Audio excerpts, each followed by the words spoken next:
realistically have a chance of beating Team Liquid domestically? Back-to-back-to-back defending champions. They've been winning a lot recently in summer as well. Now, does this mean for the split title or just taking a game off in the last 2 weeks? It just says beating. Okay, that's very not. Okay, taking a single game. I was just informed it's taking a single game, in which case, I'm going 100% with this. I have been vocal in the past on air about saying that I think Team Liquid is one of our teams where they just drop random games no matter how good they are, and I'm continuing with that. This is a really good team, but they... Are you referring to Echo Fox game as one of the... Yeah, that was a pretty random game to lose, don't you think? Team Liquid can look like our most incredible team at times, but some days they just show up and they're not all the way plugged in. Yeah. So I can definitely see somebody taking a single game off of them. Beating them in a best-of-5 is a whole other story. I would nominate both CLG and Cloud9, who have already taken games off of Team Liquid. So I think yes as well. Next slide. Would you rather be boring but balanced champion, or have a boring but balanced champions, or have broken but fun champions? I mean, just look at this. Would you rather be the Hulk or Bruce Banner? This is also the Hulk. But he's Bruce Banner. The Hulk. That's why I stopped. But this is Zoe. See, there's a line that was fixed. So that's you. Yeah, you're still green. It's not boring. It's sophisticated. Oh, okay. Yeah. So you're editing the slide for your choice? Well, I'm going broken but fun. Number 3. Where has CLG improved the most? Is it in macro or mechanics? Honestly, it's a combination. If I could put drafting in with macro too, I feel like I definitely choose that slide. Yeah, the drafting has been big for me. I talked this past weekend about how I really liked seeing what they were doing earlier on in the split, putting Biofrost on lane-dominant mage-type supports. And I was actually critical of his Tom Kench until the Tom Kench play gets broken out and we get to see it just pop off. And that's honestly something that's super fun for me to see, is not only a team learning what they're good at drafting, but finding the stuff that they're bad at drafting and fixing it so you're not bad anymore. I don't have to continue wondering whether or not I should flame this pick. I do enjoy our mechanics slide though here, just for the added flavor, but I'm gonna go with this as well. Next slide. What would be crazier, Sneaky leaving Cloud9 or Bjergsen leaving TSM? Both of those are actually just insane. Yeah, I can't think These of are the either of these iconic teams players. without these players, right? Sneaky's the last remaining remnant of the original force of Cloud9 that everybody fell in love with. And Bjergsen is just synonymous with the face of TSM. I guess if I had to go with one, so the thing that I'm gonna temper my answer with is we saw Sneaky get benched on Cloud9. So we have seen at least the one-star version of this before. Okay. Whereas I don't see a world where you can even see Bjergsen remotely looking in the same direction as the bench. So I gotta go with that. What about we got the one-star version of this when Doublelift was kicked off the team? Because that to me was a similar separation. He had become such a big part of TSM. Honestly though, yeah, both of these are insane. You gotta pick. I think I they'd said both that. be crazy. Sneaky has been with Cloud9 longer. He got into the LCS with Cloud9. He's been with C9 the entire existence of the organization. What are you saying? Are you saying this is your choice? And even though he got benched, we all knew he was coming back when he got benched. So I'm gonna say Sneaky. That one's all right, crazy. we finally disagree. All right, next slide. Let's see what we got here. It's the U.GG slide. What are you more scared of? The enemy team's Yasuo or your team's Yasuo, which uses a skin? Yeah, well, Demon Blade. Hey, that just means this guy's usually a Smurf because he's got no business buying skins on his Smurf because he's just like, oh, I'm just gonna get this bronze to challenge him real quick. This guy got about 600 games, 47% win rate. He's missing some tornadoes here and there. I know I am definitely more scared of this one. Yeah, it is that age-old question when you see a Yasuo in Champ Select. If it is on your side, you get a little bit nervous, wondering, is this a Yasuo main? You know, is he gonna pop off, or is he gonna start feeding so hard? And I would say the percentage chances, maybe I'll go with, I'm more scared of the Yasuos on my team. Because of the inting. Yeah, because I'm really worried of it. So I'm more scared of this. So okay, so we're gonna disagree. I say this, you say that. Yeah. If you want a more detailed analysis on this slide, by the way, in the answer, you can go to u.gg/TFT TOT, our very own URL. Our own category, bro. And apparently they Let's got go, the we made it. answers as to which Yasuo is scarier. Next so check slide. that out. I'm sure they have statistics behind it. Strongest chance of playoffs. Clutch, Golden Guardians, or 100 Thieves, they're all tied right now. Immediately, though, I'm going with the other thing because 100 Thieves have been on a late half of the summer split surge. Yep. 6-4, I believe, maybe 6-3 since Amazing and Fate Gods switched in. I think 6-4, so much better performances from them recently. Yeah, recency is the biggest word in this entire conversation for me. Thieves, while they were honestly not in a conversation for competing for anything in the first part of this split, they were looking really bad. They have really turned things on, really turned it around. Golden Guardians keep slipping up and having some weird mistakes in game and just some head scratchers. And Clutch, I feel like, has just sort of been shaky the entire time. So if I've got to give a vote to one of these teams, it definitely has to go. They won with Kiana. Okay, they won with Kiana, but I don't know. That's the new hotness, man. What happens when that hotness cools off? I'm still going with 100 Thieves. All right, next slide. What has more impact? Is it a smurfing jungler on your team or is it a smurfing solo laner?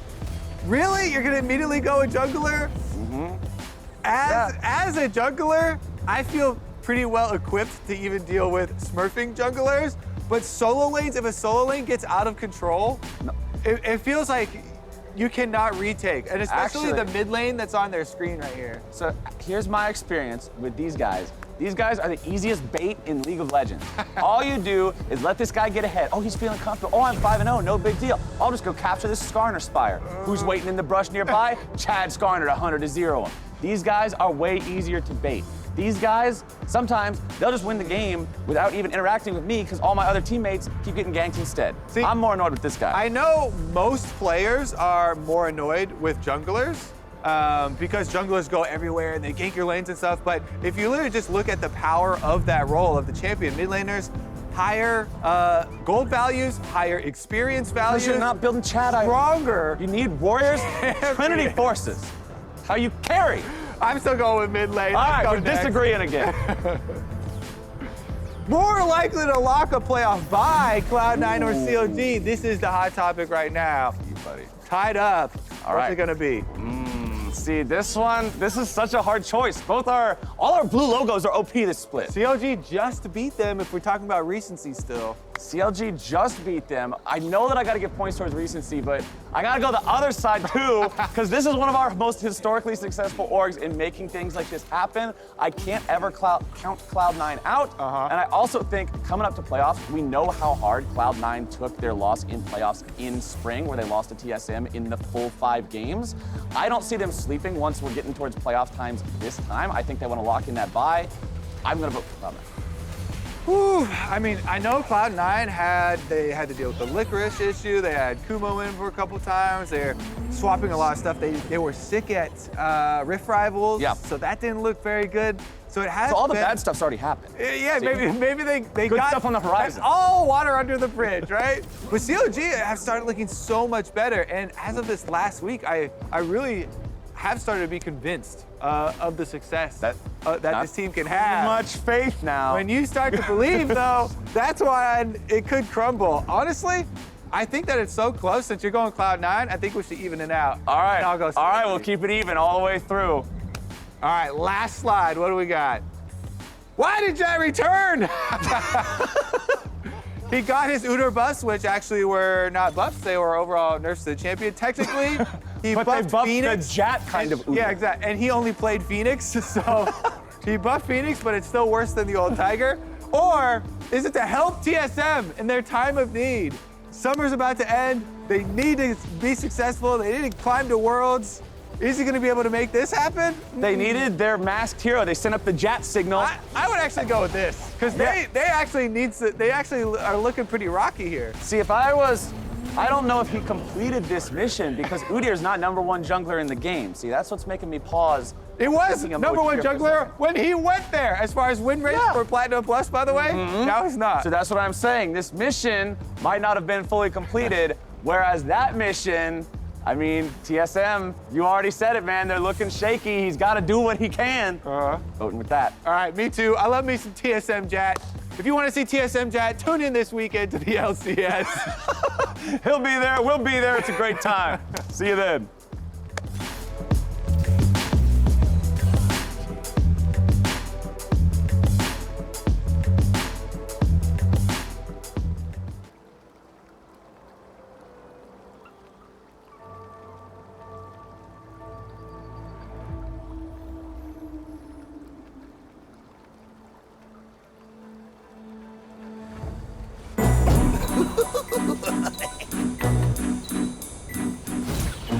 Oh boy, this one's gonna be a doozy. Look at that YouTube duration bar down. Look at the gray section, try to outrun the red one. Now, if the internet connection is good, the gray one always wins. But if you disconnect it, red eventually catches up.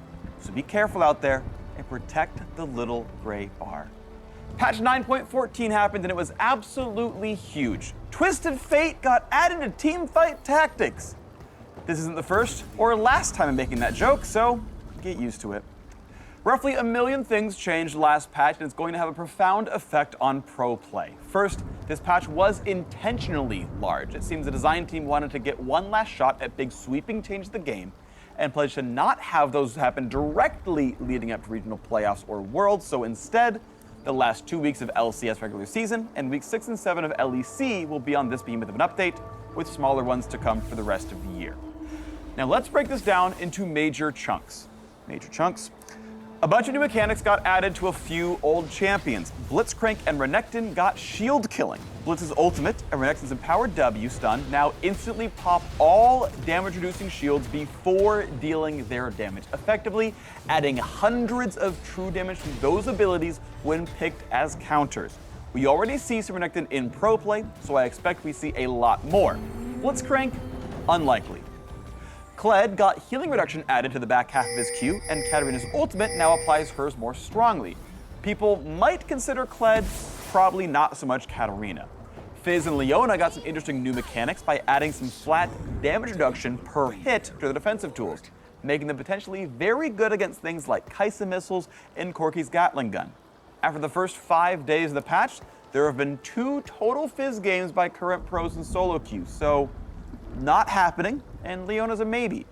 Karma, LeBlanc, and Morgana all got buffed to make their tethers, which already gave True Sight, continue to reveal their targets during the crowd control effect at the end. This is definitely power positive for Karma, who's already perma-banned, so that's not going to change anything there. For the other two, we might see them a little bit. LeBlanc's already around a little bit sometimes. Last in major new mechanics, Ahri, Cassiopeia, and Poppy all got new or better ways to stop dashes. Ahri's charm now once again interrupts champions mid-movement, Cassiopeia can point-blank Miasma, and Poppy now grounds you for 2 seconds if she interrupts you with W. Poppy was already a Riven counterpick, now she's just much more of one. On the Cassiopeia side of things, she got several other changes as well, with increased health and an overall push towards late-game power with scaling differences. As an occasional mid lane pick, that will probably remain true. So we are about halfway through a normal episode in the show and not nearly halfway through the patch notes. And I know your attention spans are quite short, so I figured now would be a good time to shake things up. Now, we were going to schedule a short break here, but I thought it would be better to share some news with all of you instead. Now, for too long, players have struggled to climb their way to Challenger. Riot does want you to know that there is definitely a fast-track guide to rising in the ranks. So first of all, what you need to do is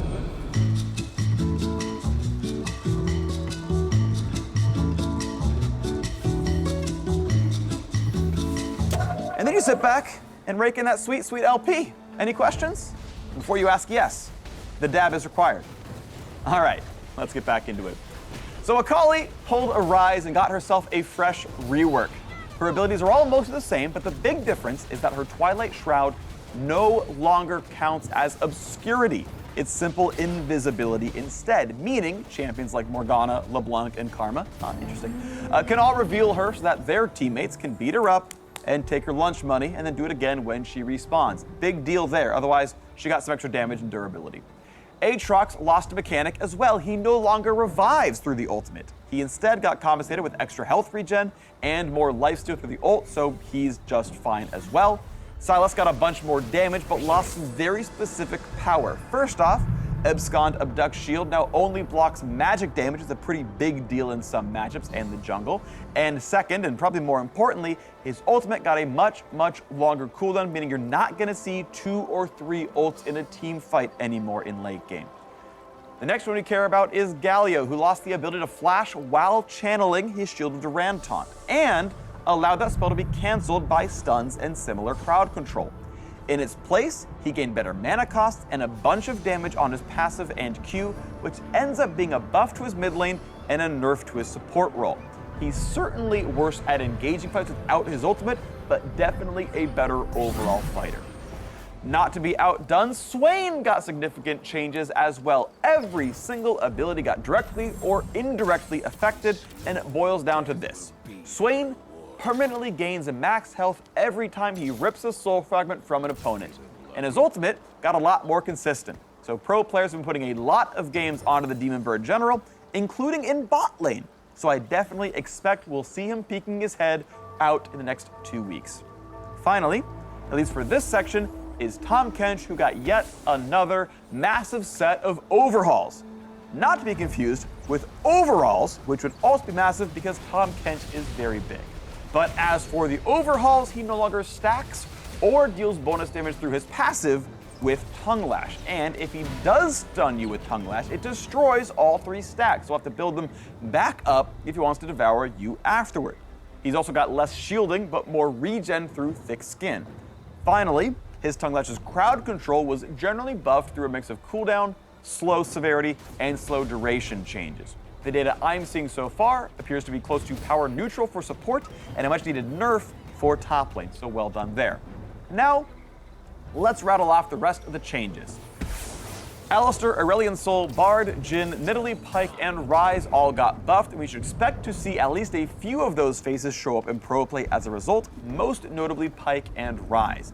Meanwhile, Diana, Lux, Mordekaiser, and Yuumi all got nerfed, and deservedly so. Lux's shielding nerfs were especially harsh, and teams who know how to read patch notes should ditch her entirely.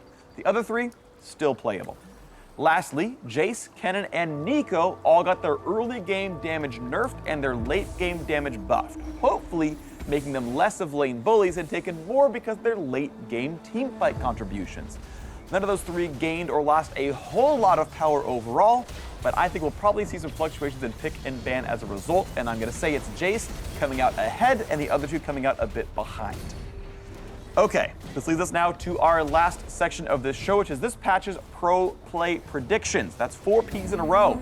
Keep up. Karma is not going anywhere and will remain the queen of League of Legends, especially now that her handmaidens Lux and Yuumi won't be as good. We still likely see Yuumi and Tahm Kench, though, as the next most popular supports. Sivir has remained a top 2 bot lane pick, with a lot of really healthy diversity all around. Jhin might be joining the party as well, which is pretty exciting. One thing I'd like to note is that Sona is almost exclusively a North American pick, with very little interest in Europe and absolutely none in the LPL. I was right about Sejuani and Sylas in the jungle, and that will remain true. I mean, both parts, me being right and Sejuani and Sylas being popular junglers. Mid lane might see Cassiopeia, Ryze, and Akali added to the champion pools. Otherwise, Azir, Aurelia, Jace, and Corki are also going to stay premier picks. And top lane is likely unchanged, with Jace, Aurelia, and Aatrox all taking a lot of the spotlight as above. We might see Ryze and Akali more as well, because those buffs certainly matter. At the same time, Kennen and Neeko's early lane bullying going down means their presence will diminish somewhat. And that's it! We did it! We made it through the big one. Now remember what I told you, stick to the guide, and I'll see you in Challenger. I mean, or don't. I'm not your dad.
do this.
The fun begins.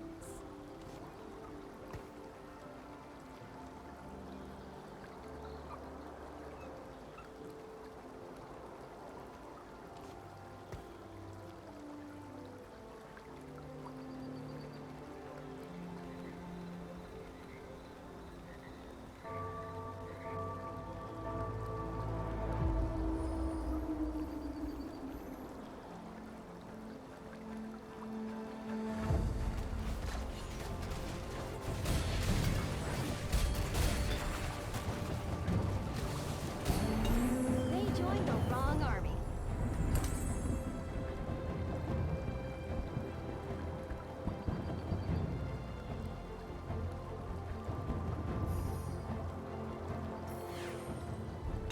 The fun begins.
cure for fools.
Though many try.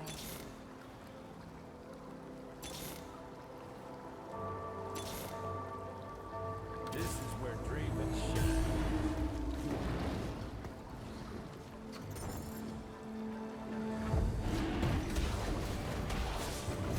No cure for fools.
This story is not yet finished.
I'll sleep.